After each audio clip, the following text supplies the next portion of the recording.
بوم دبدنا والله لا. السلام عليكم ورحمة الله. السلام عليكم وبركاته. وبليان كي أنا من نبيت تنون بالمدار كده ما لو كبيرة تدم نقول أماتي ما تكوه سماتي جدا يفرط جرا نما كنا ملونة إنها توجه ثاني كاويانا تو لاندري قلچا شنتي بدينا تريكا ما ملونة أسعد سركات لما دور نبيت تنا كبيرة تدم نقول أنا بالمدار لمن كي يوندي سينكا ما لو فكت Joleen mucayyoo tana beektan please sheerii godhaatoo biirootti geessaa fi ishiin biiroo ishiin beektu amma mana dhiistee dhuftee jirti mana isaa beektu yaa beeku baattuun beeku deebitee galuu baattuun beeku please warri joleen mucayyoo tana beektan sheerii godhaatoo warra kiyyaaf isin bilbilee ergan dhufee torban lama guutee silki isin bilbilee kanarraan immoo na rukutanii halkan guutuu fi guyyaa guutuu na hojjechiisanii boqonnaa naan kennanii jetti. Now feero tu fide du femana ki yechuda please erga beektan sheerii godhaato warra shitti geessa kan biirootti geessa rakadani maalo ma tadifte kadir ma jaddibatte ati aman birri guurate rab dubbachuu dide jaddise inni birri guurate rab jaddise ati ma jaddibatte kan matti deette na laalta maaf ijoollee teena dawwalte amaani ennu kamaaliin fa maaf hin dawwalin maaf jara sani dawwalte akkasi biiroon na deebisan maaf hin gootisin an cinqame safarri kun maalni shankaa jedhama ijoollee Itoophiyaa takka hin dhabe gara na bahee garas bahee silkii nama na dawwalu hin dhabe an cinqame rakkadheera ayyoo ginnaan yakka lubbuuti jedha buta akkanatti rakkadhe an cinqamu na tumte mucayyoon takka dheengaddallee na tumte guyyaa lama sadi deebitee nakkaate dheengadda na rukutuuf harka na fudhattee kaatee jalaa jadhisee boo'ee haadha bira dhaqee jennaaniin na dhiiste rakkadhe maal inni ganna baastanii ka jaddifattanii teetta horii wayiiti horiillee abbas soqata ergi bakka irratti akka ta'e yoo ta'u please warri mucayyoo tana beektanii sheerii godhaatoo warra shiitiif yookaan immoo biirootti geessaa mucayyoon biiroo sin beektu homaa sin beektu araboonni itti taphachaa jirti asitti shamkaa boxaabii jirti na please amma ani mucaa lakkoofsa obboleessa shinaa ergitee jirti isaa dubbisuun barbaada warra koo dubbisuun barbaadaa jirti garuu biirootti deebisaa erga namni ishii beeku jiraate biirootti adeebitutti hojjaa soqaa fi bannaataachuu Jolle Oromo please sheerii godha sheerii mucayyoon tun biirootti adeebitu fulli ishii fuulan fakkaatu dhugaa wayne gubattee ishiin arabiffan beektu ingiliffan beektu maan beektu kanaaf itti taphatana wal marraadhaan itti kabiraadhii si carqii kana irraan jijjiirra biyyaa dhufe naan jijjiirra jedhisee akkanatti deemu wayyaarreen irraan jijjiiran kunoo qamisii takkaan jirti paaspoortii sirraan fudhannee paaspoortii ishii shaarka jira garuu paaspoortii ishii oduu qabattee baate rakkinaan qabu taaksiidhaan hin erginaayyuu bakka tokkotti biirootti jechuudha garuu amma ishii mucayyoon hin beektu homaa wanna beektu qabdu zim jetteetuma mandaratti zooraa ta'u mucaa balgaaniitu shufeera keenyatu as fidee jira please erga beektan ani tiktookii kanas baay'ee hojjechuu hin beeku qorsi hanqar itti godhu hojii kanan hojjedha ani san akka haadha abbaa kiyyaa ilaala malee jechuudha.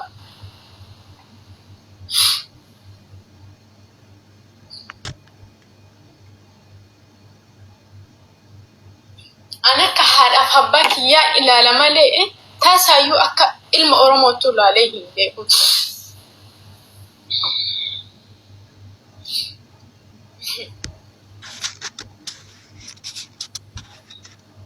Taasaayyuu akka ilma Oromoo ilaaleen beeku baaba maamaa jedhaan malee maqaa isaaniitu iyyuu darbee qajeelchee waamu tole keessa dabarree san hunda dhufneeti guyyaa kan hojii kana eegalleen hojjannee kaampaanii hin beektanii namu kamiyyuu orderii ittiin godhataa turan zayitiillee qopheessinee hojjannee bakka birrii hin qabne tammootu itti daballee innillee birrii gaafata.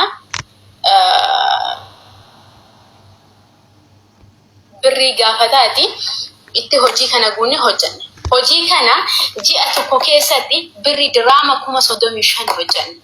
Diraama 35,000 akkas. Wacii keessaa baafnee wantoota hojjanne gara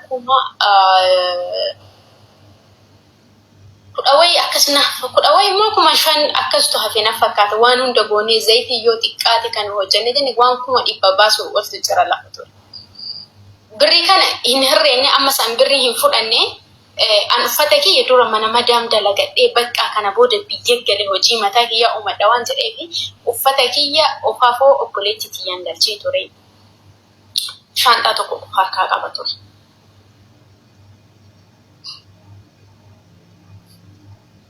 Ani yoo ila sobeelleen himadheetiin jedhe jechuudha.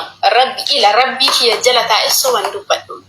Maaliif jireenyi na hanqatee dhabee rakkadhee kana naa kennaa jedhee odoo dhufee isinii hin booyine isinitti odoon bahin dhugatu garaana nyaatee viidiyoo narra gubamutu ana garaana nyaatee wanta dubbachuu hin barbaanne wanta qara hawwii dubbadhu naan jedhanii namni meeqana kadhate dhugama rabbii kana na argaanii wanta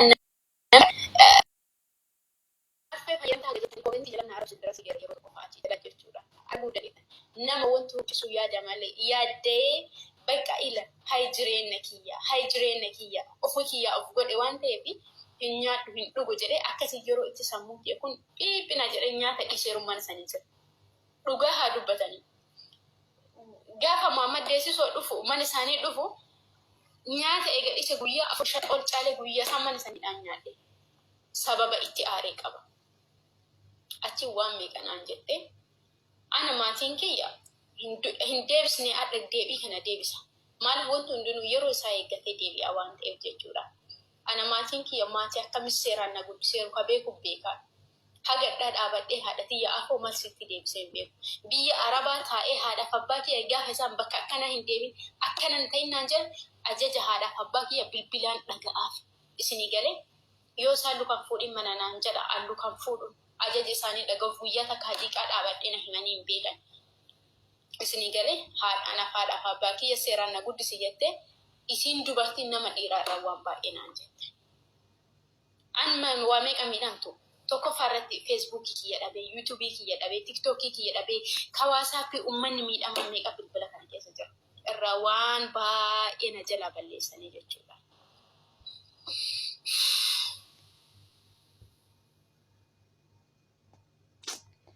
يا ربي كو Shirri ulfaata.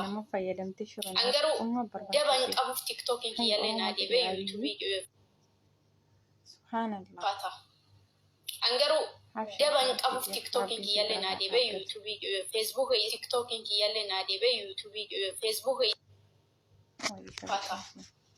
Angaruu daban qabuuf tiktookiin kiyyallee naa deebee yuutuubii feesbuukii tiktookiin kiyyallee naa deebee yuutuubii feesbuukii barsiiste malee duuriyyee hunda akkana ibsi dhaggeeffadhee mana san keessatti guyyaa torbaa haati manaa isaa bilbila na jalaa formaat gootee cinqamee guyyaa torba osoo waa hin nyaatiin bulee beeka jette.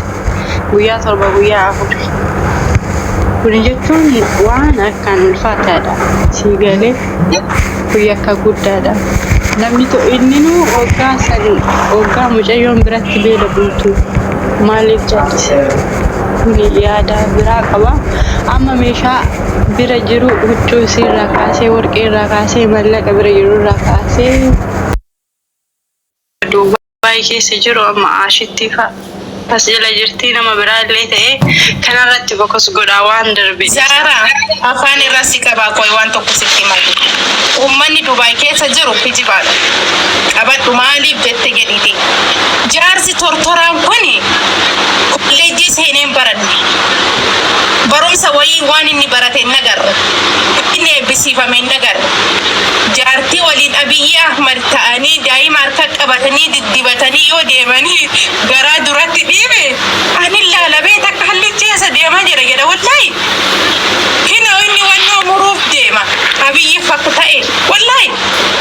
Uummanni ammoo duuban sukurutii ta'ee fi akkasi jala deemu suni kolleejjii kamii baastan yaadaranii warri Duubaay warroonni guyyaa 3 eebbisiistan jechuu eessa barate meenatti himaa kolleejjii hawwiiti hawwii irra barate eega hawwiin barsiiste gadhiiste qaalicha keessanii meetii mucattii sun maaliif hin jedhiinanii waliin turtanii mucaa kana Duubaay keessa kanaan dura osoo hawwii irra barumsa kana hin baratiin namichoon kuni maaliif gadi ba'ee dalagaa doktorummaa kana maaliif hin dalagin isinoo maaliif hin eebbisiisina sigalee mala warri Duubaay salaat Assalamu alaikum warahmatullahi wabarakatuh. Walgayiitti jirti achi walgayiitti jira walgayiitti isaa walgayiissa maaliin qoyawwan walga'iin isaa nama itti jira saati kana walga'ii kijiba akkana jenna liibiseenni akkana jenna akkas jedhan jecha kanarra jiran uummata burjaajessuuf ammallee.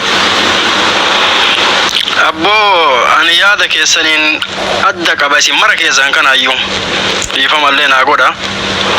Duraan dursee hawwi abshir sittin dhagaamin sin jechuu barbaada. Yaadni kiyya maali yoo jettan nama miidhe kana Oromoon tun yeroo hedduu ka miidhameef dubbatan malee nama miidhe san waan isaan dubbatan. Akkuma inni isii jireenya isii itti golgoleesse kana namni gurbaa kanatti jireenya isii isaa golgoleessuu danda'u hin jiru. Akkuma isii jireenya itti balleesse jireenya isaallee yoo balleesse ammaan rakkoo qaba gurbaa kan. Nama waan namaa balleessu kana guutuu isaatu akkuma inni isiinis akkuma isaa dalagachuu biyyaa baate isaa kana yoo balleessan qabsiisee galcheemi seerri biyya Arabaa garuu akka biyya Suudii kana yoo ta'e nama waraqaa qabu tokko xiqqoo takka irra barbaada waan xiqqoo takka akka nama iqaamaa hin qabneetiif nama iqaamaa hin qabne hidheetiin hin galcha malee dubbii ittiin taatu nama waraqaa qabu nama hayyamaan achi keessa jiru immoo akka Suudii yoo ta'e akka Suudiitti yoo taate waa xiqqoo takka jala barbaada. Ani yaadni kiyya osoo gurbaa kana gumchattooti jireenya isii golgoleesse kana isatti illee jireenya golgoleessani maal rakkoo qaba walirraa barata namni. Isuma kana qabsiisanii biyya galchu haa galee qotu. Nooyee fi harkoota baatee adeemu. Namni kana godhu namni waa balleessu hundi walumaan balleessa. Guyyaa dabareedha yaadni awwal naasee jira saara. Bareedaa ta'ee garuu namni kana godhu hani dhageeffadhu sii qaba. Maaliif kana godhuu miti ilila Oromoon rakkoo qabdi Oromoon rakkoo guddaa qabdi wallahi rakkoo guddaa qabdi Oromoon. Qorichi kennu nama miidhaa jira qoricha seeraan alaa gurguraa jira jennee hin kasasu. Galee wallahi haa qotu galee maal abbaa isaa achi keessa garaa dhiibee deema galee haa qotu. Mucayyoo tan akkasii gurraacha agartanii. Akka isiin bifa jijjiiratte kanatti galee bifa jijjiiratu. Jireenya Itoophiyaa tun torbee takkatti jireenya isa jijjiirfate. Wayina arga garuu maaliif waan san godhe jedhee gaabbuun mala inni kun. Namni wayirraa fakkeenya fudhata amma boodaaf yoo isaa kana akkana godhanii jedhan namni amma booda dhiirri amma booda obboleeyyan ta'e shamarran hin miitu. Miidhaa akkana irratti hin geggeessitu. Yoo akka isiin miidhamte sani ka miidhamu ta'e isaa miti nama biraatu irraa barata waan kana. Kanaaf yaadni kiyya osoo gurbama kanaa dhabamsiisanii wanni inni dalagu kun waan mana yaalaati miti qorsa aadaati na fakkaate dandeettii ittiin qabu barumsa ittiin qabu namnummaan fayyaa qabu gartee namna osoo na dhukkubeen jedhin gartee dawaa irraa fudhatee kiyyaa san dhabamsiisuu danda'a. Nama seeraan jiru sekondii takka mootummaa irraa dhukachuu hin danda'u. Waan kanatti yaala. Dhiifama garuu yoo balleesse. Hin balleessine namni kana hin godhu. Ani waan tokko waan kana irratti waa baay'ee dubbadhu. Duraan dursu obboleettii teenya miira keessaa bahi. Kuni fatanaadha. Addunyaan tuni fatanaa qabdi, qormaata qabdi. Ati baguma lubbuudhaan nu galte. Guddaan lubbuu keeti. Silaa lubbuun ta'e achitti baatee wayillee taate saniitu garaa nu nyaata kuni maallaqni salphaadha. Maallaqa khayrii kana ol rabbiin siif kaayee qaba. Fatanumaa fi obsi kana nuti gama keenyaan sifaan ni jirti anis ni jira. Gurubbii intala arsiisan eenyu qaashaanis ni jirti. Gurubbii goonee ni gargaaramta fiizaalii si binna biyya sanitti rabbi sin deebisini Suudii dheeyta uummanni keenya kan miliyoona jiru Suudiidha.